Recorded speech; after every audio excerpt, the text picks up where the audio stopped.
નમસ્કાર વિદ્યાર્થી મિત્રો, કેમ છો? હું કેતન ઠાકોર જ્યોતિ ક્લાસીસ ગાંધીનગરમાં બધા જ વિદ્યાર્થી મિત્રોનું સ્વાગત કરું છું.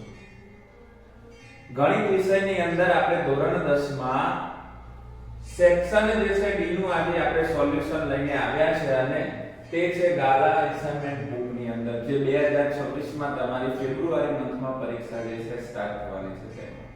આના પહેલા પણ જે છે આપણે બે જે છે વિભાગના વિડિયો બનાવ્યા છે, જેમાં વિભાગ બી અને વિભાગ સી ના વિડિયો બનાવ્યા છે. જો તમે ન જોયા હોય તો તમે આપણી ચેનલ પર જોઈ શકો છો. આજે જે છે આપણે સેક્શન ડી ની અંદર જે છે શરૂઆત કરવા જઈ રહ્યા છે. સેક્શન ડી તમારા માટે ખૂબ મહત્વનો હોય છે, કારણ કે આ વિભાગમાંથી કુલ જે છે એ તમારે 20 માર્ક્સનું જે છે તમારે લખવાનું હોય છે, ગણવાનું હોય છે. અને 20 માર્ક્સ જે છે તમારે દરેક વિદ્યાર્થી મિત્રોએ આ જે છે એ વિભાગમાંથી મેળવવાના છે. જો તમારે સારું એવું જો છે ગણિતની અંદર માર્ક્સ લાવવા હોય, પરિણામ બનાવવું હોય તો તમને આરતીનો કદાચ અવાજ સંભળાતો હશે. સવારના 7 વાગ્યા છે અને 7 વાગે આપણે જે છે અહીંયા વિડિયોની જે છે બનાવવાની શરૂઆત કરી છે માટે તો થોડું ડિસ્ટર્બન્સ થશે, 2-5 મિનિટ માટે છે. ભગવાન માતાજીની આરતી છે માટે. ચલો, તો અહીંયા બધા ધ્યાન આપવાનું છે કે આ વિભાગની અંદર તમારે જે છે જે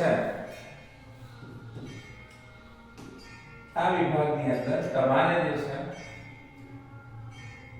20 ગુણનો જે છે તમારે 5 પ્રશ્નો જે છે લખવાના છે અને એક પ્રશ્નના 4 માર્ક્સ છે. તમારે આની અંદર બે આંકડાશાસ્ત્રના પ્રશ્નો તૈયાર કરવાના, એટલે આંકડાશાસ્ત્ર ખાસ તૈયાર કરો, અને સંભાવના તૈયાર કરવાની, એટલે કે તમારા જે છે બે પ્રશ્નો થઈ ગયા. એટલે બે આમાંથી પ્રશ્ન, બે આમાંથી, એટલે 4, એટલે 4 ચોકુ 16 થઈ ગયા. કેટલા થઈ ગયા? 4 ચોકુ 16. અને આની અંદર બીજા જે છે એ તમારે કેટલા પ્રશ્નો લખવાના છે? તો કે 1. તો એક પ્રમેય તૈયાર કરી દેવાનો, કાં તો એ 6.1 પ્રમેય હશે અથવા તો 6.2 પ્રમેય તૈયાર કરજો. સ્ટ્રેટેજી પ્રમાણે તૈયાર કરી શકો છો તો વીકમાં 20 સ્ટુડન્ટ પણ સારા માર્ક્સ મેળવી શકે છે. આ 20 માર્ક્સની તૈયારી તમારે પૂરી કરી દેવાની. ત્યાર પછી સેક્શન સી તરફ આગળ વધવાનું. સેક્શન સી માં કયા કયા ચેપ્ટર છે, એ કયા ચેપ્ટર છે, એમાંથી સૌથી સહેલા ચેપ્ટર જે છે એ પહેલા લઈ લેવાના. જેમ કે યામ ભૂમિતિ જે છે એનું ચેપ્ટર લઈ લેવાનું, 10મું ચેપ્ટર લઈ લેવાનું, ખૂબ સહેલું છે. યામ ભૂમિતિમાંથી 2 પ્રશ્નો પૂછાશે,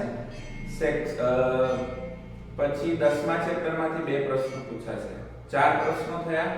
પછી લોપ આદેશ વાળું ચેપ્ટર નંબર 3 દ્વિચલ સુરેખ સમીકરણ, એમાંથી 2 પ્રશ્નો પૂછાશે. એટલે 3 ચેપ્ટર તૈયાર કરો કડકડા, એટલે તમને 6 એમાંથી પ્રશ્નોના જવાબ તમને આવશે. 6 તરીકે કેટલા થયા? 18 થયા. એટલે તમે 3 ચેપ્ટર તૈયાર કરો તો પણ એમાં પૂરેપૂરા માર્ક્સ મેળવી શકો છો. અને એક્સ્ટ્રા એક ચેપ્ટર તૈયાર કરી દેવાનું એમાં. તો સ્ટ્રેટેજી પ્રમાણે ચાલજો તો આગળની વાર્ષિક પરીક્ષાની અંદર તમે ખૂબ સારું એવું પરિણામ લાવી શકો છો. તો શરૂઆત કરીએ છીએ આજના વિડિયો, જેમાં આપણને પ્રશ્ન પૂછવામાં આવ્યો છે. શું પૂછ્યું છે કે સાબિત કરો કે જો ત્રિકોણની કોઈ એક બાજુ ને સમાંતર દોરેલી રેખા બાકીની 2 બાજુઓને ભિન્ન બિંદુઓમાં છેદે છે તો તે બાજુઓ પર કપાતા રેખાખંડોની બાજુઓનું સમપ્રમાણમાં. તમારે સમપ્રમાણ શબ્દ આવે એટલે તમારે સમજી જ લેવાનું કે એ સમપ્રમાણતાનું મૂળભૂત પ્રમેય 6.1 જે છે તમને પૂછવામાં આવ્યો છે. શું પૂછવામાં આવ્યું છે? 6.1 પ્રમેય પૂછવામાં આવ્યો. હજુ સુધી જો પ્રમેય તૈયાર ન કર્યા હોય તો પ્રમેય તૈયાર કરી લેજો. 10.1, 10.2, પછી 6.1 અને 6.2. આમાંથી કુલ 4 પ્રમેયમાંથી તમારે જે છે 2 પ્રમેય જે છે લખવાના છે. ચલો શરૂઆત કરીએ છીએ આજની, જેની અંદર અહીંયા ધ્યાનપૂર્વક સમજજો. અહીંયા માની લો કે એક ચતુષ્કોણ છે, ત્રિકોણ છે. હવે એ ત્રિકોણ અહીંયા હું આવી રીતે દોરું છું. આ ત્રિકોણ છે અને આ ત્રિકોણનું નામ અહીંયા આપી દઉં છું A, B અને શું આપી દઉં છું? C આપું છું. થોડું જે છે મોટું દોરીએ તો વધારે ખ્યાલ આવે. માની લો કે અહીંયા આ ત્રિકોણ છે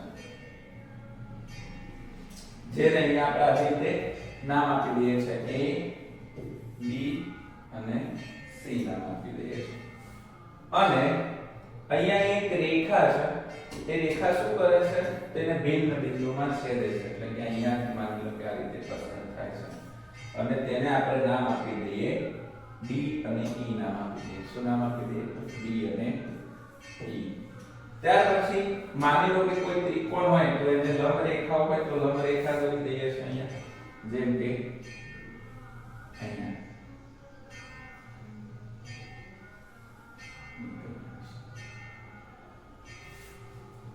નીચેની તરફ હશે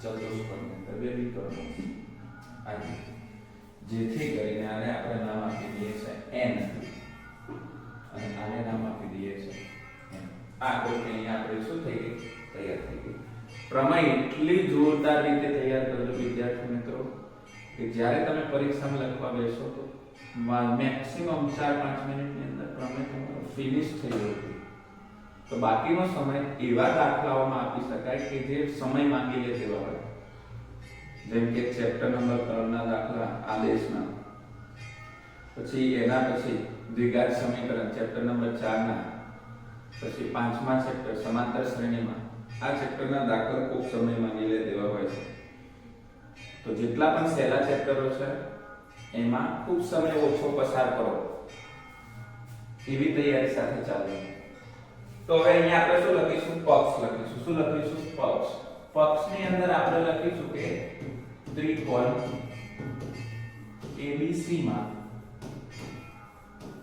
BC ને સમાંતર અથવા તો અહીંયા લખવાનું છે BC બાજુને અને AB અને AC ને B અને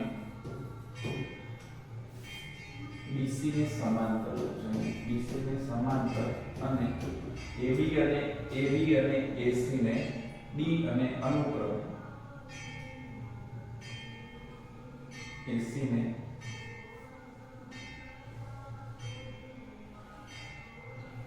AC ને અનુક્રમે B અને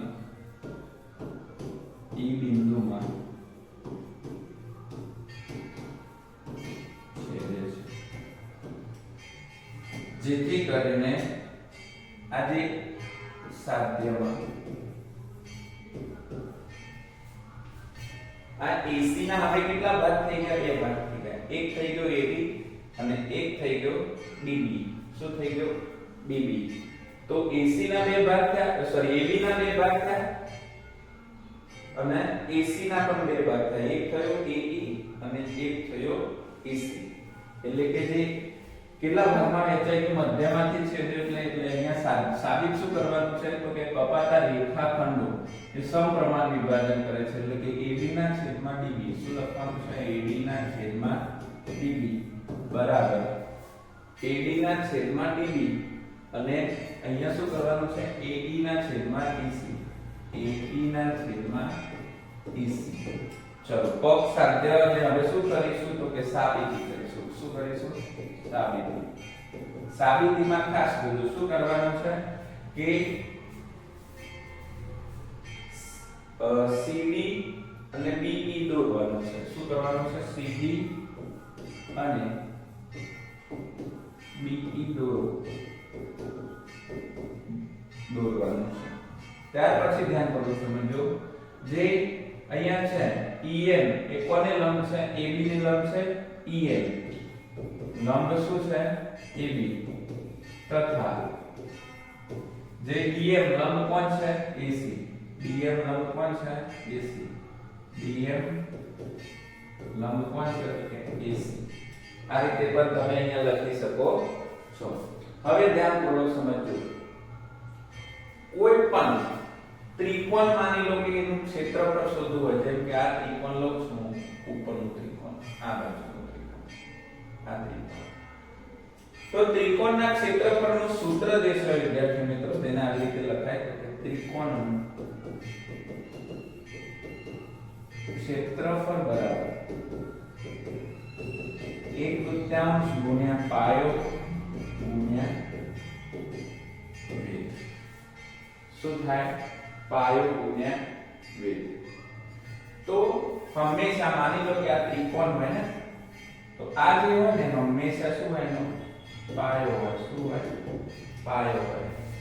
શું હોય? પાયો. અને જો એના પર કોઈ લંબ બનતો હોય, માની લો કે આ લંબ બને છે આ રીતે, તો હંમેશા તે વેધ તરફ જાય છે. બરાબર? તો પાયો અહીંયાથી લેવાનો છે. જેમ કે આ પાયો લઈશું પહેલા ત્રિકોણમાંથી બીજા ત્રિકોણમાં આ પાયો લઈશું, અને વેધ જે છે અહીંયા જે લંબ હોય છે વેધ લઈ લઈશું. ઓકે, ચલો આગળ જોઈએ. તો બીજું શું કીધું છે? ત્રિકોણનું ક્ષેત્રફળ બરાબર 1/3 ગુણ્યા પાયો ગુણ્યા વેધ. તો પાયો કેટલો લઈશું અહીંયા? પાયો.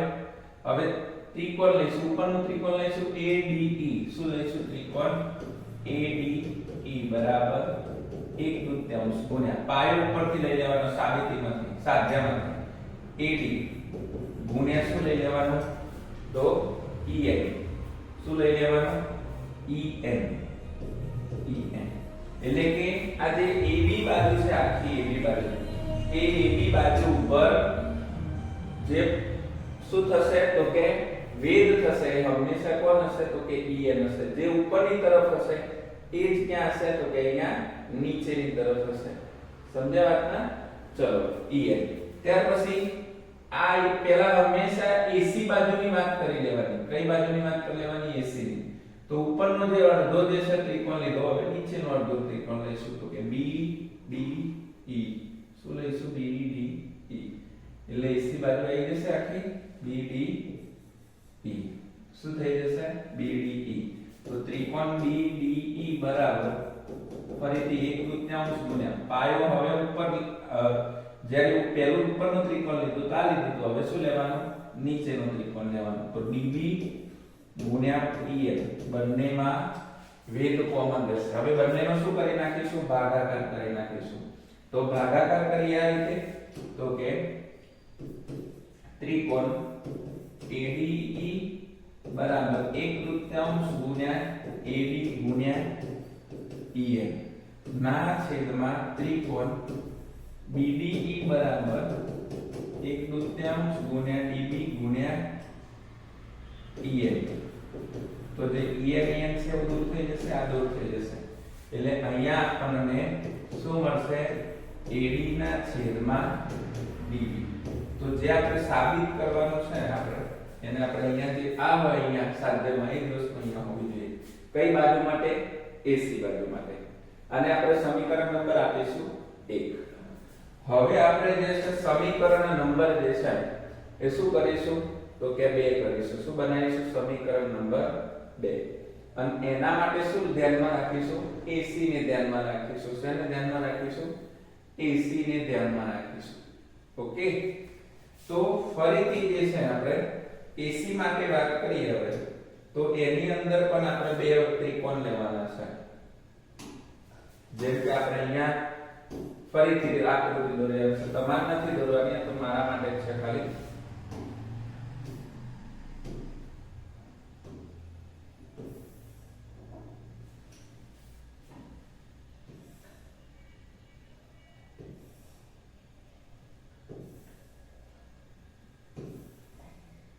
પ્રમેય ખાસ જરૂરી છે માટે આટલી વાર લાગે છે. ઓકે, તો ધ્યાનપૂર્વક સમજજો.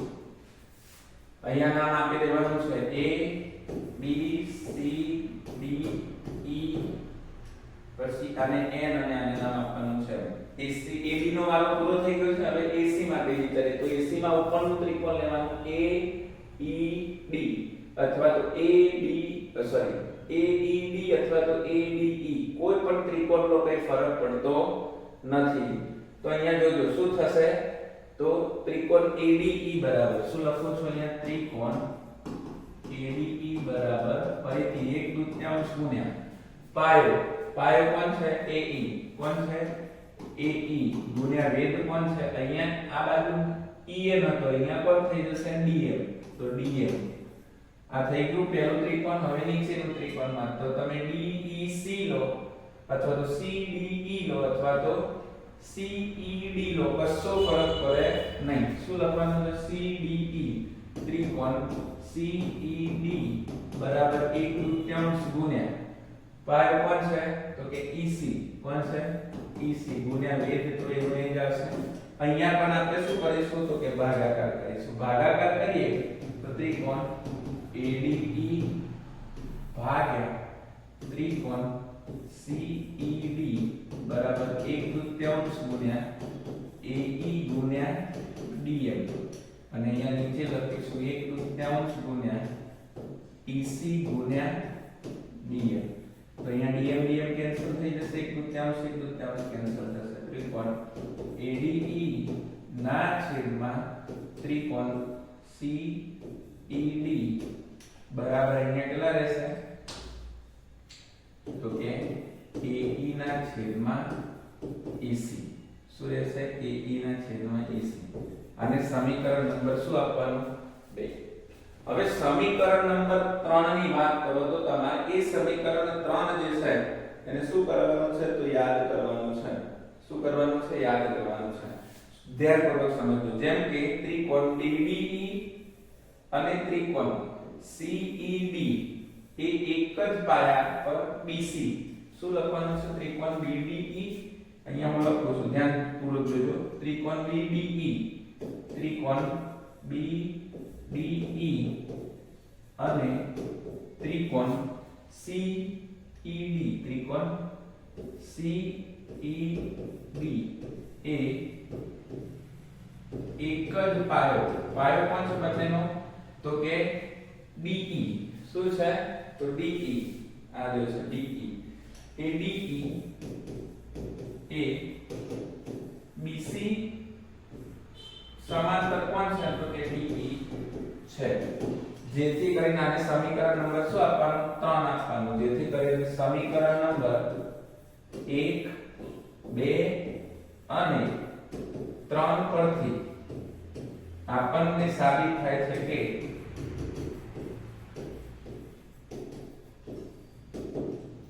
જે AD ના છેદમાં શું હતું તો કે DB બરાબર AE ના છેદમાં કોણ છે AE ના છેદમાં EC બરાબર તમે જો સમીકરણ 1 અને સમીકરણ 2 સુધી પહોંચી જાવ અને પછી આ લાઈન તમારે યાદ રાખી લેવાની તો પણ તમે જે છે આ પ્રમેયને પૂરેપૂરા માર્ક્સ મેળવી શકો છો કશું યાદ રાખવાનું નથી ખાલી એક બાજુ યાદ રાખો એટલે તમને ઓટોમેટિક બીજી બાજુ લખતા આવડી જાય જોઈએ છે દાખલા નંબર છે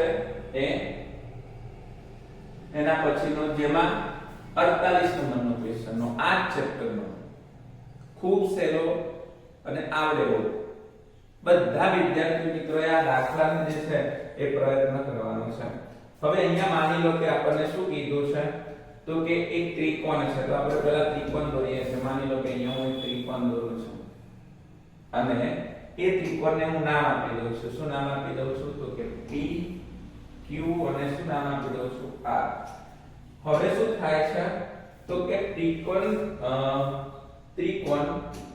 PQR ની અંદર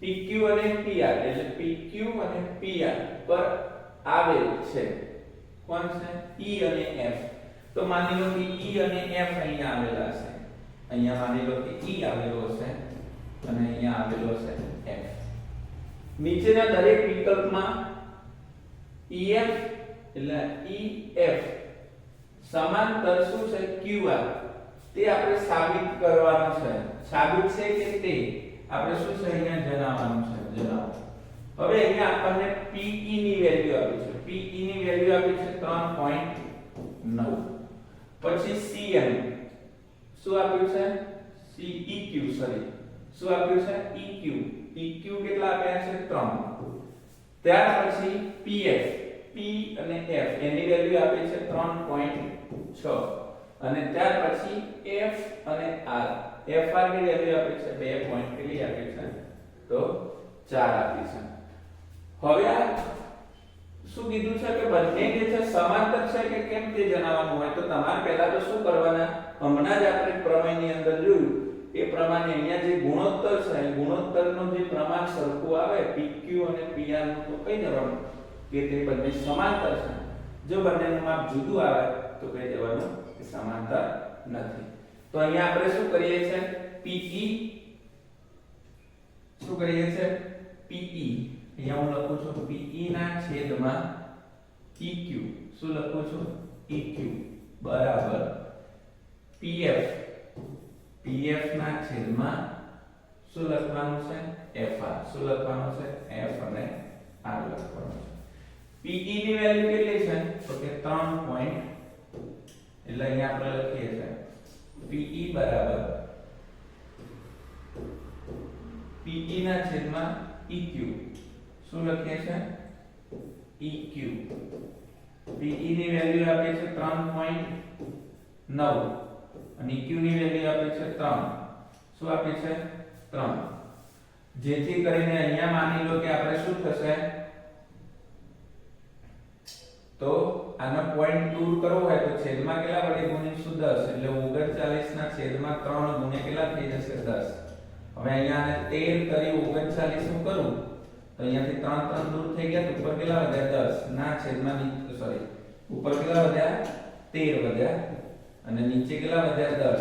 તો એક 0 હોય તો એક સંખ્યા કાપીને પોઈન્ટ મૂકે તો આપણને કેટલા મળે છે, 1.3 સેમી મળે છે. કેટલા મળે છે, 1.3 સેમી. ત્યાર પછી અહીંયા આપણે શું લખવાનું છે તો કે PE ના છેદમાં FR. તો PE કેટલું છે તો કે 3.6. કેટલું છે, 3.6 અને FR કેટલું છે તો કે 2. કેટલું છે, 2.4. અહીંયા લખીશું 2.4. હવે અંશ અને છેદ બંનેમાં પોઈન્ટ દૂર કરવો છે. જેમ કે અહીંયા એક સંખ્યા પછી પોઈન્ટ છે તો 36 ના છેદમાં નીચે કેટલા લખું, 10 અને અહીંયા કેટલા લખું તો 24 અને ઉપર કેટલા લખી દઈશ, 10. જો અંશમાં પોઈન્ટ દૂર કરવો હોય તો છેદમાં મૂકી દેવાના, જો છેદમાં પોઈન્ટ દૂર કરવો હોય તો અંશમાં મૂકી દેવાના. અહીંયાથી 10 દૂર થશે એટલે કેટલા વધ્યા, 36 અને નીચે 24. તો અહીંયા કેટલા થશે, 12 કરી 36. આ 36 ના ભાગ કેટલા થયા, 12 કરી 36 અને અહીંયા કેટલા થશે, 12 દૂ 24. 12 દૂર થશે અંશ અને છેદમાંથી એટલે 3 ના છેદમાં કેટલા મળે, 2. હવે તમે જો બંનેની વેલ્યુ આ બંનેનો ભાગાકાર કર્યો તો 1.3 મળ્યો, આનો ભાગાકાર કર્યો તો આપણને કેટલો મળ્યો તો કે 2 ના છેદમાં કેટલો મળે છે, તો આના આજુ ભાગ પડે તો કેટલા થઈ જશે, 1.5 થઈ જશે. તો બંનેની વેલ્યુ કેવી મળે છે, જુદી જુદી મળે છે. એટલે આપણે અહીંયા લખીશું PE ના છેદમાં EQ not equal to PE ના છેદમાં FR. આ બંનેની વેલ્યુ સરખી છે નહીં. આ રીતે સિમ્પલ દાખલો છે વિદ્યાર્થી મિત્રો. ત્યાર પછી આગળ જોઈએ તો સેમ ટુ સેમ દાખલો, કોઈ જ ફરક નહીં, ખાલી ગુણોત્તરનું માપ જુદું જુદું લેવામાં આવ્યું છે. વિડિયોને પોઝ કરો, જાતે દાખલો ગણવાનો પ્રયત્ન કરો. ત્યાર પછી જે છે તમે સાચા છો કે નહીં એ ચેક કરવા માટે જે છે એ ફરીથી વિડિયોને પ્લે કરજો. ત્યાં સુધી જાતે દાખલો ગણવાનો પ્રયત્ન કરજો. જેમ કે ચાલો બધાને વિદ્યાર્થી મિત્રોને પ્રયોગ થઈ ગયો, જાતે જે છે એ માહિતી મેળવી હશે એટલે કે ગણતરી કરી હશે. અહીંયા હું લખું છું ત્રિકોણ કેવો હતો, PQR હતો ને, તો અહીંયા આપણે લખવું પડશે ત્રિકોણ PQR અને એની અંદર અહીંયા શું લખવાનું છે તો કે એક બાજુ લખવાની છે જે QR ની સમાંતર હોય અને એનું નામ શું હતું, શું નામ હતું એનું, EF. તો અહીંયા શું લખીશું, E અને F લખીશું. શું લખીશું, E અને F. તમે પછી જોજો શું થશે. અહીંયા PE નું માપ કેટલું આપ્યું છે, 4. QE નું માપ એટલે QE નું માપ આપણને આપ્યું છે 4.5. પછી આનું જે માપ આપ્યું છે PF નું એનું આપ્યું છે 8 સેમી અને RF નું આપ્યું છે 9 સેમી. તો પહેલા જે છે આપણે શું કરીશું, PE નું માપ શોધી નાખીશું. તો અહીંયા શું થશે, PE ના છેદમાં QF. PE ના છેદમાં QF બરાબર PE કેટલા છે, 4. QF કેટલા છે, 4.5. હવે છેદમાં મારે પોઈન્ટ દૂર કરવો હોય તો અંશમાં ગુણવું પડશે તો 4 ગુણ્યા કેટલા થશે 10 કેટલા થશે 4 ગુણ્યા 10 અને નીચે કેટલા થશે તો કે 45 થશે તો આ કેટલા થશે 40 અને નીચે કેટલા થશે તો 45 થશે કેટલા થશે 45 થશે તો અહીંયા તમે ભાગ ઉડાડી શકો છો ચાલો હેડો અહીંયા તમે ભાગ ઉડાડી શકો છો QE 4.5 અને PE એ કેટલા છે 4 તો 4 ના છેદમાં એટલે પોઈન્ટ દૂર કરો એટલે અંશમાં એટલે 40 ના છેદમાં 45 કેવી રીતે ઉડાડી શકો છો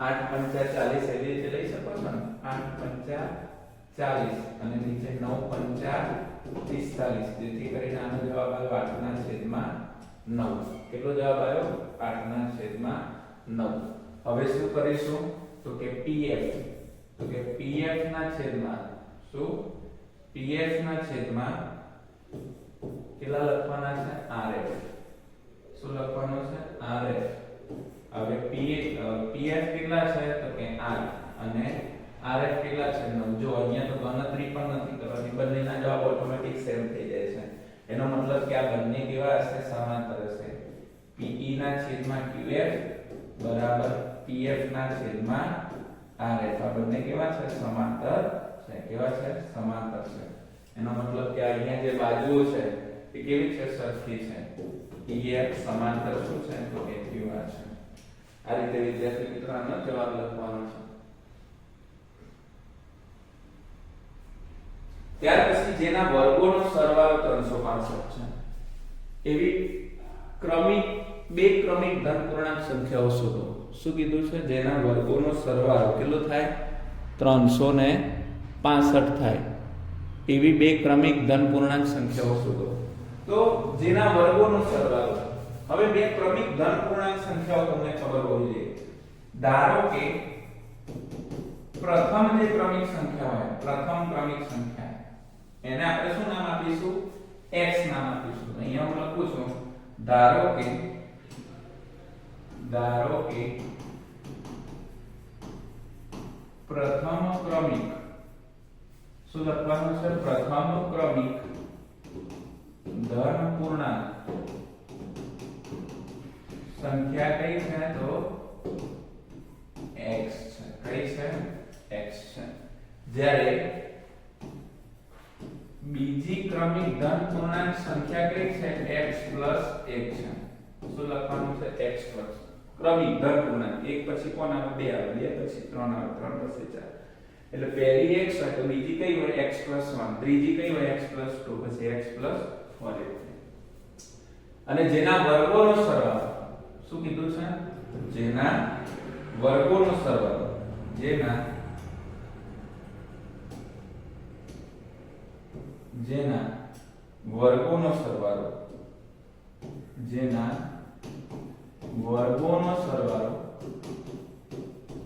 વર્ગોનો સરવાળો કેટલો છે તો કે 365 હવે બે ક્રમિક ધન પૂર્ણાંક સંખ્યા કઈ હતી હવે એને ખાસ જોવાનું બે ક્રમિક ધન પૂર્ણાંક સંખ્યા કઈ હતી તો આપણે અહીંયા હું લખું x શું લખું છું અહીંયા લખું ને x એક જ મિનિટ દોસ્તો પેન કરી દઈએ x શું કીધું છે જેના વર્ગોનો સરવાળો એટલે x પ્લસ અહીંયા શું થશે x પ્લસ 1 એનો વર્ગ બરાબર કેટલા થશે 365 કે જેના વર્ગોનો સરવાળો શું હોય વર્ગોનો સરવાળો કેટલી થાય 365 વર્ગવાળી સંખ્યાઓ કઈ છે બે x અને x પ્લસ 1 અહીંયા x નો વર્ગ કરો તો શું થઈ જશે x નો વર્ગ પ્લસ અહીંયા જો નિત્યસમનો ઉપયોગ થશે x² + 2ab + b² એટલા માટે અહીંયા x નો ગુણાકાર આના જોડે થાય વર્ગ થાય તો શું થઈ જાય x નો વર્ગ 2 ગુણ્યા 1 એટલે 2 2 ગુણ્યા x એટલે કેટલા થઈ જશે 2x અને 1 નો વર્ગ કેટલો થઈ જશે 1 બરાબર 365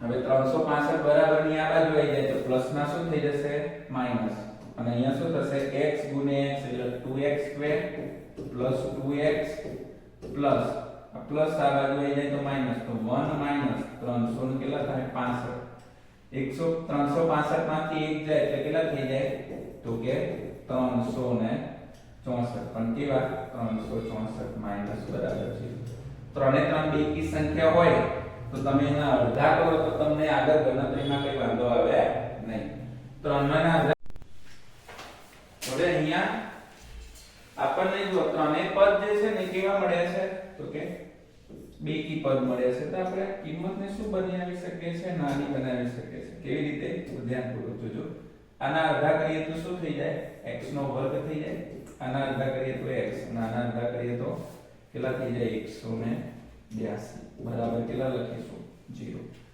હવે પ્રથમ અને અંતિમ પદનો જ્યારે તમે ગુણાકાર કરશો ચેપ્ટર નંબર 2 દ્વિઘાત બહુપદીની જેમ તો પ્રથમ અને અંતિમ પદનો ગુણાકાર કરો એટલે 182 ના તમે ભાગ પાડો તો બાદબાકી કરીને કેટલા લાવવા જોઈએ તમારે તો x એટલે કે તમારે 14 ગુણ્યા 13 કરો એટલે તમને એનો જવાબ મળી જાય તમને એમ થાય સાહેબ 14 ગુણ્યા 13 કરો એટલે 182 કેવી રીતે લાવે ધ્યાન કરો જોજો તો કે માની લો કે તમારા જોડે 182 છે 182 ના તમે ભાગ પાડો તો બેકી સંખ્યા છે એટલે 91 આવશે 91 ના અડધા કરો તો 13 સિત્તા કેટલા થાય 91 એટલે 13 આના ટોટલ કરો એટલે કેટલા થાય 14 7 2 14 આના કેટલા થાય 14 14 સોરી 13 કેટલા થાય 13 થશે તો 14 માંથી 13 કાઢો એટલે કેટલા મળે મને 1 મળી જાય એટલે બે જે અવયવો છે એ કેટલા મળે છે તો 14 અને 13 હવે તો પછીનો સ્ટેપ તો તમને બધાને આવડે છે પ્રથમ પદ એમ નિશાની એમ અંતિમ પદ એમ નિશાની એમ પહેલા મોટા ભાઈને મૂકવાના તો કે 14x ત્યાર પછી નિશાની તો પ્લસ માઈનસ માઈનસ અને અહીંયા કેટલા લખીશું 13x આની જ્યારે કોમન કાઢીએ તો શું નીકળે છે x તો x પ્લસ કેટલા લખીશું 14 અને અહીંયા લખીશું x પ્લસ 14 अब બેઠે પદ અહીંયા લખીશું x કૌંસની અંદર આવી ગયા એટલે 13 ક્યાં જતા રહે કૌંસની બહાર જેથી કરીને તમે અહીંયા આપણને શું લખવાનું છે જે બે વખત લખ્યું છે કૌંસ અને એક જ વખત લખીશું અને બીજો કૌંસ લખીશું x 13 બરાબર 0 પ્લસ બરાબરની આ બાજુ આવી જાય તો શું થઈ જશે માઈનસ હવે અહીંયા ધન પૂર્ણાંક કીધો છે અને જવાબ આપણને ઋણ પૂર્ણાંક મળે એટલે એ જવાબ શક્ય છે નહીં તો જે પ્રથમ ધન પૂર્ણાંક સંખ્યા કીધી છે શું કીધી છે પ્રથમ ધન પૂર્ણાંક સંખ્યા તો પ્રથમ ધન પૂર્ણાંક સંખ્યા કેટલી મળશે 13 અને બીજી ધન પૂર્ણાંક સંખ્યા આપણને મળશે x 1 એટલે કેટલા થશે x એટલે 13 1 એટલે આપણને મળશે 14 આટલો સિમ્પલ દાખલો 4 માર્ક્સ નો છે ગણતરી કરતા આવડે એક બે વખત પ્રેક્ટિસ કરી હોય તો તમને આને પૂરા માર્ક્સ મળી શકે છે જોઈએ છે દાખલા નંબર એનો 50 નંબરનો દાખલો છે એમાં અહીંયા વિડિયોમાં થોડું જે છે એ તકલીફ પડી હતી એટલે કે થયું કેવું છે કે એક બાજુ વિડિયો અહીંયા પ્લે થઈ રહ્યો હતો અને જ્યારે જોયું કેમેરામાં જઈને ત્યારે વિડિયો સ્ટોપ થઈ ગયો અહીંયા બનાવવાનું ચાલુ હતું માટે એટલું લખા રહી ગયું શરૂઆત કરીએ છે પાછી નવા સરથી રામકલી વર્ષના પ્રથમ અઠવાડિયે ₹5 ની બચત કરે છે અને પછી તેની અઠવાડિયે બચત 1.75 નો વધારો કરે છે અને n માં અઠવાડિયે તેની બચત 20.75 હોય તો n નું મૂલ્ય શોધો તો માની લો કે પ્રથમ અઠવાડિયે રૂપિયા કેટલાની બચત કરે છે 5 બીજા અઠવાડિયે એમાં 1.75 નો વધારો કરે છે એટલે દર અઠવાડિયે જે છે એની અંદર કેટલા વધારતી જાય છે પછી આની અંદર બીજા જે છે પાછા 6.75 માં પાછા 1.75 વધારે છે એટલે અહીંયા કેટલા થશે 7 ને 14 ને 15 વધી પડી એટલે કેટલા થશે 8.50 આ રીતે શું બનશે સમાંતર શ્રેણી બનશે અને n માં અઠવાડિયે તે આવી રીતે 1.75 વધારતી 20.75 રૂપિયા પહોંચે છે તો જ્યાં 20.75 પહોંચે ત્યારે કયું અઠવાડિયું હતું એ આપણને અહીંયા શોધવાનું છે એટલે કે અહીંયા a બરાબર કેટલા આપી દીધા છે 5 પછી d બરાબર અહીંયા કીધું છે 1 પોઈન્ટ કેટલાનો વધારો છે 75 નો પછી n આપણને શોધવાનું છે અને અંતિમ પદ એટલે n બરાબર 20 પોઈન્ટ કેટલા છે 75. સૂત્ર મૂકો છો. સૂત્રમાં કેવી રીતે લખશો તો કે an બરાબર a plus n minus 1 into d. પાંચમા ચેપ્ટરના બધા સૂત્રો તૈયાર કરી લેજો.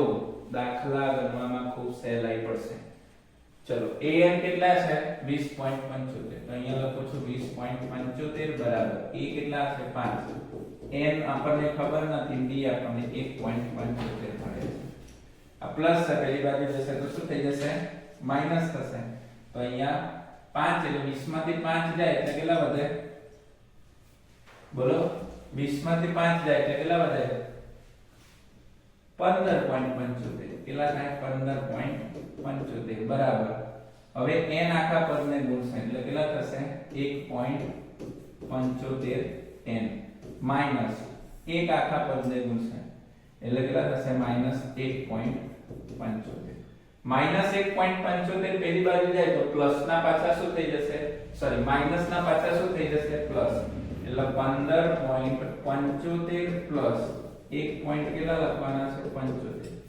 અહીંયા d માં કઈ ભૂલ ના હોય, ખાસ ધ્યાનપૂર્વક જોજો. જેમ કે d અહીંયા a2 a1 કરીએ છે તો a2 એટલે કેટલા છે તો અહીંયા માની લો કે a2 આને ગણીએ છે, આ a2 છે. a2 માંથી a1 કાઢીએ એટલે કે 6.75 માંથી આપણને કેટલા કાઢીએ છે તો કે 5 કાઢીએ છે. અહીંયા કઈ નહીં તો 0. તો અહીંયા 5 7 અને પોઈન્ટ અને 1.75 છે. ચલો વાંધો નથી, બરાબર છે. જોઈ લઈશું તો કેમનું છે. પછી a2 a1 એટલે કે 8.50 માંથી આપણે 6.75 કાઢીએ એટલે અહીંયા 10 લઈએ એટલે કેટલા થઈ જાય 9 4 થઈ જશે તો 5 વધશે. અહીંયા 10 લો તો 14 થઈ જશે. 14 માંથી 7 થાય તો 5 અને અહીંયા પાછો 1.75. ચલો d કરવામાં કઈ તકલીફ ના પડે બરાબર. અહીંયા કેટલા થશે 1.75 n. આનો જ્યારે સરવાળો કરું તો 15 પોઈન્ટ કેટલા થશે 15.75 વત્તા કેટલા લખવાના છે 1.75. જેથી કરીને 5 ની પડીશું વધી 1 15 વધી પડી 1 5 ને 6 ને 7 અને અહીંયા 1 એટલે કેટલા વધશે તો કે અહીંયા 17 પોઈન્ટ કેટલા થશે 50 થશે. કેટલા થશે 17.50 અને આ બાજુ 1.75 n. n ને હું કરતા બનાવું તો 17.50 ના છેદમાં કેટલા જાય 1.75. હવે પોઈન્ટ પછી જુઓ વિદ્યાર્થી મિત્રો કેટલી સંખ્યા છે તો બે સંખ્યા છે. તો જો છેદમાં પોઈન્ટ દૂર કરવો હોય તો અંશમાં મારે કેટલા મૂકવા પડશે 175. એટલે અહીંયા કેટલા લખવા પડે 100 અને અહીંયા 17.75 છે. તો પોઈન્ટ પછી બે સંખ્યા છે તો ત્યાં પોઈન્ટ દૂર કરવો હોય તો છેદમાં કેટલા વડે ગુણવું પડે 100. એટલે અહીંયાથી 100 કેન્સલ થાય એટલે કેટલા વધે 1750 ના છેદમાં 175 બરાબર n. તો 175 એકા 175 થાય તો અહીંયા n ની જે કિંમત મળી અહીંયા 1 અને જોડે કેટલા વધ્યા 0 એટલે n ની કિંમત આપણને શું મળી 10. એટલે કે 10મા અઠવાડિયે તેની બચત જે છે કયા 10મા અઠવાડિયે તેની બચત કેટલી હશે રૂપિયા 20.75. આ રીતે એક સિમ્પલ સહેલો દાખલો છે તમારે ગણવાનો છે. પછી એના પછી 51 નંબરનો દાખલો જે છે અહીંયા જે છે વિદ્યાર્થી મિત્રો મેં ડિસ્પ્લે પર નથી લીધો. એનું કોઈ કારણ હશે, કારણ કે જે છે એની અંદર શું છે તો લખાણ બહુ છે, આખો ડિજિટલ બોર્ડ એનાથી જ ભરાઈ જાય. તો અહીંયા હું તમને જે છે એની માહિતી આપી દઉં છું. તો અહીંયા શું કીધું છે તો કે હૃદયના ધબકારા વિશેની વાત કરવામાં આવી છે. શેની વાત કરવામાં આવી છે હૃદયના ધબકારા. જેમ કે અહીંયા આપણે એક કોષ્ટક દોરીએ છીએ અને કોષ્ટકની અંદર આપણે શું કરીએ છીએ તો કે જુદી જુદી રીતે આપણે જણાવીએ છીએ. જેમ કે આ બતાવ્યું છે અને જે હશે જેમ કે હૃદયના ધબકારાની સંખ્યા શું છે હૃદયના ધબકારાની સંખ્યા અને અહીંયા સ્ત્રીઓની સંખ્યા શેની છે સ્ત્રીઓની સંખ્યા હવે અહીંયા 7 આવૃત્તિ આપેલી છે શું આપેલી છે 7 આવૃત્તિ છે જેમ કે આ પ્રથમ આવૃત્તિ પછી આ બીજી આવૃત્તિ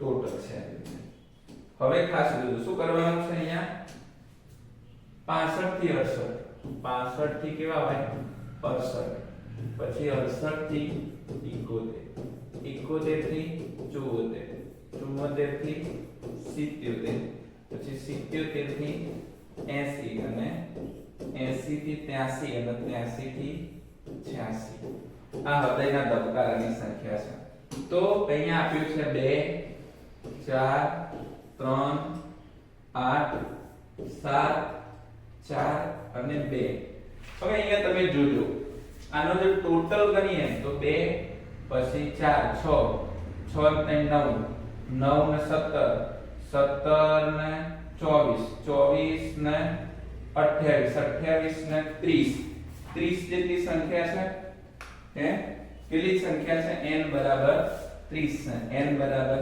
30 ઓકે હવે તમે ધ્યાનપૂર્વક જોજો n બરાબર 30 તો શું કીધું છે અહીંયા પહેલો પ્રશ્ન પૂછ્યો છે કે કેટલી સ્ત્રીઓના ધબકારા 68 થી 77 વચ્ચે છે કેટલી સ્ત્રીઓના ધબકારા કેટલી સ્ત્રીઓના ધબકારા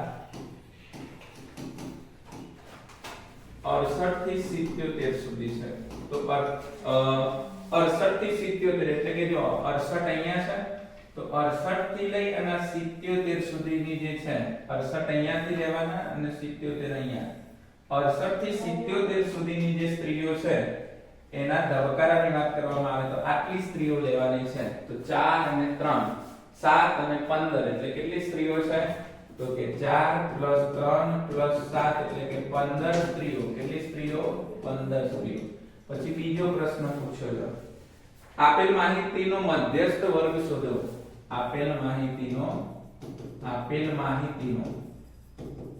શું શોધવાનો છે મધ્યસ્થ વર્ગ શોધવાનો છે વર્ગ એટલે પહેલા તો માહિતીની અંદર પહેલા શું શોધી લેવાનો CF શોધી લેવાનો શું શોધવાનું CF શોધવું હોય તો આપણે શું કરીશું અહીંયા CF શોધવું હોય તો કે અહીંયા 2 માં ઉમેરો તો 4 એટલે 6 માં ઉમેરો તો 9 માં ઉમેરો તો 10 ને 17 માં ઉમેરો તો 17 માં ઉમેરો તો 24 માં ઉમેરો તો 28 માં ઉમેરો તો 30 હવે n/2 કરીએ n/2 શું કરીએ છે n/2 નું અવલોકન તો n એટલે કેટલા છે તો કે 30 ભાગ્યા 2 એટલે કેટલા થાય 15 તો 15 ક્યાં આવે અહીંયા આવે 15 એટલે કેટલા થાય તો કે મધ્યસ્થ વર્ગ કીધો છે એટલે 74 થી કયો થાય 77 કેટલો થાય 74 થી 77 વર્ગ શું થાય 74 થી 77 વર્ગ થાય ત્યાર પછી શું પૂછ્યું ને આની અંદર બીજો પ્રશ્ન આપ્યો છે ત્રીજામાં બહુલક શોધવાનો કીધો છે શું કીધું છે બહુલક આનો બહુલક શોધવું હોય તો બહુલકની અંદર સૌથી મહત્તમ આવૃત્તિ શું શોધવાનું સૌથી મહત્તમ આવૃત્તિ કેટલા છે તો કે 8 ને આપણે f1 કહીશું પણ f0 ને નીચે ને f2 અને અહીંયા જે હશે f1 ની સામે એને કેટલા કહીશું l તો અહીંયા l બરાબર કેટલા છે 74 ત્યાર પછી f1 બરાબર 8 f0 બરાબર 3 અને f2 બરાબર અહીંયા આપણને કેટલા આપ્યા છે તો 7 આપ્યા છે કેટલા આપ્યા છે 7 આપ્યા છે સૂત્ર આવડે છે આનું તો આપણે સૂત્રમાં શું લખીશું તો z બરાબર શું લખીશું z બરાબર l પ્લસ કૌંસમાં શું લખીશું કૌંસમાં f1 f0 ના છેદમાં 2f1 f0 f2 ગુણ્યા કેટલા લખીશું h l એટલે કેટલા છે તો કે 74 પ્લસ f1 કેટલા છે 8 8 માઈનસ 3 ના છેદમાં f1 ના બે ગણા એટલે f1 ના બે ગણા એટલે 16 માઈનસ 3 માઈનસ f2 એટલે કેટલા છે 7 ગુણ્યા વર્ગ લંબાઈ 3 તો 74 પ્લસ 8 માંથી 3 જાય તો 5 અને માઈનસ માઈનસ પ્લસ એટલે 10 10 16 માંથી 10 જાય એટલે કેટલા વધે 6 ગુણ્યા 3 ઓકે અહીંયા કેટલા થશે હવે તમે જો 74 પ્લસ 5 કરી 15 કેટલા થશે 15 15 ના છેદમાં આપણે 6 લખવાના છે કેટલા લખવાના છે 6 જેથી કરીને ભાગાકાર કરીએ 6 ભાગ્યા 75 એટલે 6 દુ કેટલા થાય 12 સોરી 6 ભાગ્યા 15 કરવાના 6 દુ 12 કેટલા વધશે 3 પોઈન્ટ મૂકી 0 6 તરી 18 6 24 કેટલા થાય 24 અને 6 પંચા કેટલા થઈ જાય 30 કેટલા થઈ જાય 30 ઓકે કેટલા થઈ જાય 30 15 માંથી 3 ઉપરથી 0 ઓકે એટલે 74 પ્લસ કેટલા થાય 2.5 એટલે અહીંયા 76.5 આ શું મળી જાય આપણને z મળી જાય શું મળી જાય આપણને z મળી જાય બહુલક મળી જાય શું મળી જાય બહુલક મળી જાય તો બહુલક આપ્યો છે જોઈ લઈએ છે ચલો ચેક કરી લઈએ છે કેટલો આપ્યો છે 65.625 પછી આની અંદર બહુલક કેટલો આપ્યો છે 76.5 ઓકે ચલો કમ્પ્લીટ છે ત્યાર પછી નવો દાખલો છે આની અંદર આના પછીનો એની અંદર પણ વિદ્યાર્થી મિત્રો શું આપ્યું છે તો આપણને એક દાખલો આપ્યો છે જે કયો દાખલો છે મધ્યક શોધવાનો છે શું શોધવાનો છે મધ્યક હવે મધ્યક શોધવાનો હોય તો અહીંયા તમે જોજો મધ્યક ની અંદર શું કરવાનું છે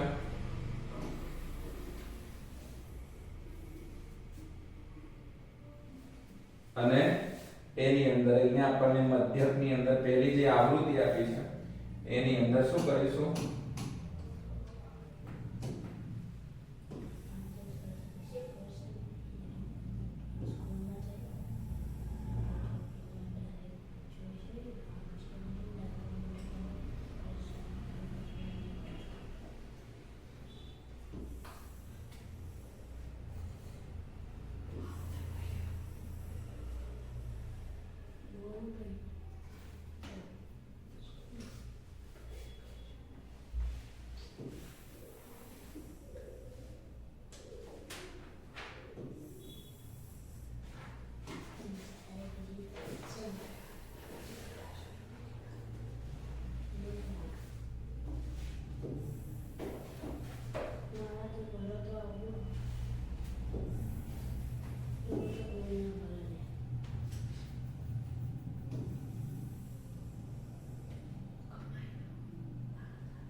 ચલો અહીંયા શું આપ્યું છે સાક્ષરતા દર એટલે વર્ગ પછી અહીંયા શું આપ્યું છે સંખ્યા પછી અહીંયા શું આવશે મધ્ય કિંમત એટલે કે x આવશે શું આવશે x અહીંયા આપણને કેટલા આપ્યા છે 45 થી 55 એટલે અહીંયા આપણે લખીશું 45 થી 55 પછી 55 થી 65 પછી 65 થી 75 75 થી 85 અને 85 થી 90 સોરી 95 બરાબર પછી સંખ્યાની અંદર વાત કરીએ તો 3 10 11 8 3 એટલે ટોટલ અહીંયા આપણને કેટલા આપ્યા છે તો 35 આપ્યા છે કેટલા આપ્યા છે 35 આપ્યા છે બરાબર કેટલા આપ્યા છે 35 આપ્યા છે ટોટલ હવે મધ્ય કિંમત શોધીએ તો આ બંનેનો સરવાળો કરવાનો તો સરવાળો કરો એટલે કેટલા થાય 55 + 45 55 + 45 કરો એટલે કેટલા થાય 100 100 ના અડધા કરો એટલે કેટલા થાય 50 કેટલા થાય 50 કેટલા થશે અહીંયા 50 ચલો અહીંયા હું લખું છું 50 તમે કર્યા હવે ફરીથી આના અડધા કરશો તમે 55 અને અહીંયા 120 ના અડધા કેટલા થશે 60 બે જ વખત આ નક્કી કરવાનું પછી એમાં જે વર્ગ લંબાઈમાં વધારો થતો જાય વર્ગ લંબાઈ મૂકી દેવાનું 60 માં વધારો કરો એટલે 70 70 માં વધારો કરો એટલે 80 શું થશે 80 અને 80 ના અહીંયા કેટલા થશે 90. હવે અહીંયા શું કરવાનું છે તો વર્ગ લંબાઈ સરખી આપી છે એટલે આપણે પદ વિચલનના સૂત્રના મદદથી જે છે આપણે નક્કી કરીશું, જેથી કરીને અહીંયા આપણને શું આવશે uy આવશે. શું આવશે uy. તો uy નું સૂત્ર શું છે તો uy બરાબર xi માઈનસ a ના છેદમાં h. એમાં વચ્ચે મધ્ય કિંમત હોય એટલે આપણે શું ધારી લઈશું a, અને ઉપરની કિંમત આપણે માઈનસ મૂકીશું અને નીચેની કિંમત પ્લસ મૂકીશું. બરાબર. આ શું થઈ ગયો તો કે fi, અને આ શું થઈ ગયું ui, અને fi અને ui નો હવે શું કરી નાખીશું ગુણાકાર. તો fi ui બરાબર શું થશે તો 3 દુ 6 પણ કેવા -6, 10 એકા 10 -10. આ સંખ્યા 0 થઈ જાય, 8 એકા 8 અને 3 દુ 6. આનો સરવાળો કરો તો 7 થશે, નાનો સરવાળો કરો તો 16 થશે. મોટી સંખ્યામાંથી નાની સંખ્યા બાદ થાય એટલે સિગ્મા fi ui આપણને કેટલા મળે છે કોજો તો -9 મળે છે. કેટલા મળે છે -9 મળે છે. હવે સૂત્ર મૂકીએ તો x બાર બરાબર શું થશે a plus sigma fi ui ના છેદમાં સિગ્મા fi ગુણ્યા શું થશે h થશે. શું થશે h. a કેટલા આપ્યા છે તો કે 70, એટલે અહીંયા કેટલા લખીશું 70. કેટલા લખીશું 70 પ્લસ સિગ્મા fi ui -9 ના છેદમાં સિગ્મા fi કેટલા છે 35, અને અહીંયા કેટલા છે તો કે 10 છે. વર્ગ લંબાઈ 10 10 નો વધારો છે એટલે અહીંયા 5 સિત્તા કેટલા થશે 35, અને અહીંયા 5 દુ કેટલા થશે 10. અહીંયાથી 5 5 ગયા એટલે બે વચ્ચે એનો ગુણાકાર કેટલા જોડે થશે 9 જોડે, એટલે માઈનસ કેટલો થશે 18, અને છેદમાં વધ્યા 7. હવે ભાગાકાર કરીએ 7 ભાગ્યા 18 તો 7 એકા 7, 7 દુ 14 કેટલા થશે 14. કેટલા વધ્યા 4, પોઈન્ટ મૂકીને 0, 7 પંચા 35, કેટલા વધ્યા પાછા 5, ફરીથી 0, 70 કેટલા થશે 70 49, કેટલા થશે 49. અહીંયા સુધી રાખશો, ઇનફ છે કઈ વાંધો છે નહીં. એટલે 70 પ્લસ માઈનસ માઈનસ, અને અહીંયા કેટલા લખવાના 2.57. કેટલા લખવાના 2.57. ચલો 70 માંથી કેટલા કાઢવાના છે તો 2.57. તો અહીંયા 10 કોલો એટલે કેટલા થઈ જાય 9, આ કેટલા થઈ જાય 9, અને કેટલા થઈ જાય 6.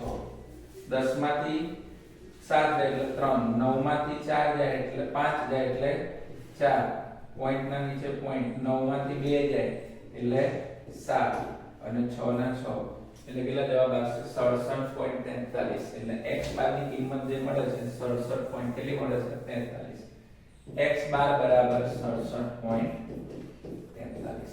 આ રીતે જે છે આપણને જવાબ મળે છે. ખૂબ સહેલા દાખલા છે આંકડાશાસ્ત્રના. ત્યાર પછી આગળ જોઈએ છે સંભાવનાના બે દાખલા છે, જેમાં પ્રથમ દાખલો છે કે પાસાને એકવાર ફેંકવામાં આવે. હવે અવિભાજ્ય સંખ્યા મળે, 2 થી 6 વચ્ચેની સંખ્યા મળે, અને અયુગ્મ સંખ્યા મળે, અને 7 મળે તેની સંભાવના. હવે ધ્યાનપૂર્વક સમજજો, 7 મળે તેની સંભાવના. હવે અહીંયા 7 મળે તેની સંભાવના કીધી છે કે 7 થી નાની મળે તેની સંભાવના. ધ્યાન તો 7 મળે તેની સંભાવના, 7 મળે તેની સંભાવના શું થાય તો 0 થાય. શું થાય 0 થાય. 7 મળે તેની સંભાવના શું થઈ જશે અહીંયા 0, કારણ કે અશક્ય ઘટના છે. ચલો એક પાસાના કુલ પરિણામ કહેવામાં આવે તો કુલ પરિણામ બરાબર અહીંયા લખું છું, પરિણામ બરાબર પાસાના પરિણામ લખું છું 1 2 3 4 5 અને 6, એટલે કુલ પરિણામ કેટલા મળે આપણને 6 મળશે. કેટલા મળશે કુલ શક્ય પરિણામ 6. હવે પ્રથમ ઘટના પૂછી છે. પ્રથમ ઘટનાની અંદર શું પૂછ્યું છે તો અવિભાજ્ય સંખ્યા મળે. કેવી મળે અવિભાજ્ય સંખ્યા મળે. અવિભાજ્ય એટલે અવિભાજ્ય સંખ્યા મળે. તો અવિભાજ્ય સંખ્યા, અવિભાજ્ય એટલે એકી, અયુગ્મ એટલે એકી. બરાબર. આ બધી સંખ્યાના એકી સંખ્યા, તો એકી સંખ્યાઓ કેટલી મળે છે આપણને 3, અને કુલ પરિણામ કેટલા મળે છે તો કે 6. જેથી કરીને P of A બરાબર અહીંયા ઘટનાના શક્ય પરિણામ કેટલા છે 3, અને કુલ પરિણામ કેટલા છે 6, જેથી કરીને 3 એકા 3 અને 3 દુ 6, જેથી કરીને અહીંયા આપણને કેટલો જવાબ મળે છે 1/2 જવાબ મળે છે. તો એ પછી જોઈએ છે આપણને બીજી ઘટના પૂછી છે. બીજી ઘટનામાં શું પૂછ્યું છે 2 અને 6 વચ્ચેની સંખ્યા મળે. કેટલી? 2 અને 6 વચ્ચેની સંખ્યા મળે. વચ્ચેની સંખ્યા મળે. તો 2 અને 6 એટલે 2 અહીંયા છે દોસ્તો, જો 2 અને 6 અહીંયા છે. એની વચ્ચે કેટલી સંખ્યા છે 3. તો અહીંયા ઘટનાના શક્ય પરિણામ કેટલા છે 3 અને કુલ પરિણામ 6, જેથી કરીને P of B બરાબર અહીંયા પણ કેટલા થશે 3/6. એટલે ઉપરની જેમ કેટલો જવાબ આવશે 1/2. ત્યાર પછી ત્રીજી ઘટના છે. ત્રીજી ઘટનામાં અયુગ્મ. અયુગ્મ એટલે પાછી એકી સંખ્યા. અયુગ્મ સંખ્યા મળે. કેટલી મળે? અયુગ્મ સંખ્યા મળે. અયુગ્મ સંખ્યા મળે એટલે કેટલી સંખ્યા થાય? હમણાંની જેમ છે અયુગ્મ જ છે. ઓકે, તો પાછું P of C બરાબર કેટલા હું લખી શકું છું 3/6 એટલે કેટલા મળે છે 1/2. તમે અહીંયા દરેક જગ્યાએ સૂત્ર લખવા જશો તો 4 વખત સૂત્ર લખવાના થાય, તો આપણું પેપર પૂરું થઈ શકે નહીં. ત્યાર પછી બીજી ઘટના જોઈએ છે જેમાં 7 મળે તેની સંભાવના. કેટલી મળે? 7 મળે તેની. 7 મળે. હવે અહીંયા 7 મળે તેવી સંભાવના કેવી છે 0. એટલે કે આ પરિણામ કેવું છે? અશક્ય પરિણામ છે. કેવું શક્ય પરિણામ છે? અશક્ય પરિણામ છે. કારણ કે ઘટના કુલ પરિણામ 6 સુધી જ છે. અહીંયા 7 મળે એવું એટલે આવું કોઈ પરિણામ મળી શકે નહીં. અને લાસ્ટ જે છે આજના લેક્ચરનો જે છે વિડિયોનો જે છે છેલ્લો દાખલો જોઈએ તો સરખી રીતે ચીપેલા 52 પત્તાની થોકડીમાંથી એક પત્તું યાદચ્છિક કાઢવામાં આવે છે. તો લાલનો રાજા, લાલ રંગનો રાજા પૂછ્યો છે. તો અહીંયા તમને બધી બેઝિક માહિતી ખબર હોવી જોઈએ પત્તા વિશેની, કે કુલ કેટલા રંગના હોય, બરાબર, ચોકટના કેટલા હોય, કાળીના કેટલા હોય, ફલ્લીના કેટલા હોય, બરાબર. આ બધા પત્તાઓ ખબર હોવી જોઈએ. મુખ મુદ્રાવાળા કેટલા પત્તાઓ હોય, આ બધા પત્તાઓનો ખ્યાલ હોય તો તમે સારી એવી રીતે દાખલો ગણી શકો છો. જેમ કે અહીંયા પહેલો પ્રશ્ન પૂછ્યો છે તો આપણે અહીંયા લખીએ છે કે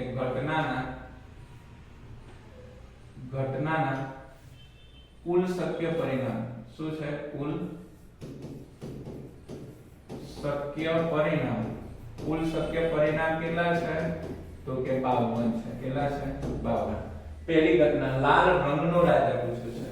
લાલ રંગનો રાજા. તો લાલ રંગના રાજા કેટલા હોય બેટા? 2. કારણ કે લાલ રંગના પૂછે, જો લાલનો પૂછે તો 1, લાલ રંગના પૂછે તો 2. બરાબર. એક ચોકટનો હશે અને એક લાલીનો હશે. બરાબર. હાથ જેવું નિશાન આવે છે ને એ. તો અહીંયા આપણે શું લખીશું? P of A બરાબર ઘટનાના P of A બરાબર ઘટનાના શક્ય પરિણામ 2 અને કુલ શક્ય પરિણામ કેટલા છે? 52. 2 ના અડધા કરો તો 1 અને 52 ના અડધા કરો તો 26. ત્યાર પછી બીજો પ્રશ્ન આની અંદર પૂછ્યો છે લાલનો ગુલાબ. હવે જો અહીંયા સ્પેસિફાઈડ કર્યું છે, લાલ રંગનો નથી કીધો, લાલનો ગુલાબ. લાલનો ગુલાબ. લાલનો ગુલાબ. તો લાલનો ગુલાબ કેટલો હોય? 1. જેથી કરીને P of B બરાબર કેટલા લખીશું? 1/52. ત્યાર પછી ત્રીજું પરિણામ જે છે આપણે લખવાનું છે. અહીંયા ત્રીજું પરિણામ છે કાળીનું પત્તું. શું કીધું છે? કાળીનું પત્તું. જો કાળીનું પત્તું જે છે ને કેટલા હોય? 13 પત્તા હોય. જો કાળા રંગના પૂછ્યા હોય તો 26 આવે. એમાં કાળીના 13 બરાબર અને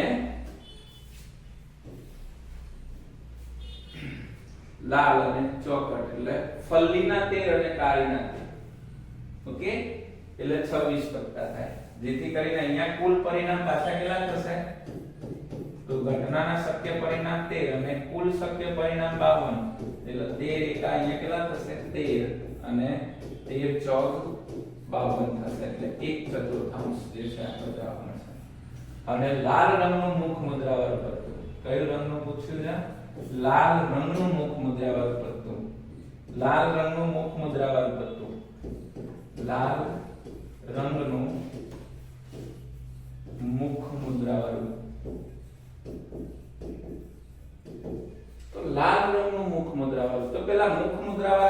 કેટલા હોય 12 કેટલા હોય 12 એમાં લાલના કેટલા હોય 4 બરાબર સોરી લાલના કેટલા હોય 3 કોણ કોણ હોય આની અંદર પેલા તો લાલના મુખમાં છે રાજા રાની અને ગલ્લો 3 હોય એટલે ટોટલ 12 પત્તા થયા એટલે કેટલા પત્તા થયા 12 પત્તા થયા તો 4 કરી 12 થાય ને હે ને એટલે લાલના કેટલા હશે 4 ચોપટના કેટલા હશે લાલ રંગના મુખ મુદ્રા લાલ રંગના કેટલા હોય તો કે 6 હોય કેટલા હોય લાલના કેટલા છે લાલ રંગના એટલે 6 પત્તા હોય કેટલા પત્તા હોય 6 પત્તા હોય એટલે અહીંયા આપણને કેટલા પત્તા લઈશું લાલ રંગના 6 પત્તા એટલે અહીંયા કેટલા લખીશું 6 જેથી કરીને P of D બરાબર અથવા તો P of C ડેશ કરીને લખીએ તો અહીંયા 6 ના છેદમાં 52 6 ના અડધા કરો તો 3 આના અડધા કરો તો 26 આના અડધા કરો તો બસ હવે આના કઈ ભાગ ચાલતા નથી ચલો આપણે આ દાખલાને જે છે સ્પેસિફાઈડ જે છે એ જોઈ લઈએ છે બરાબર છે કોઈ પણ પ્રકારની ભૂલ છે નહીં તો આજના દિવસ માટે આટલું જ હતું ફરીથી મળીશું નવા વિડિયો સાથે ત્યાં સુધી ચેનલ પર જોડાયેલા રહેજો અને ચેનલને સબસ્ક્રાઇબ કરજો જય હિન્દ જય ભારત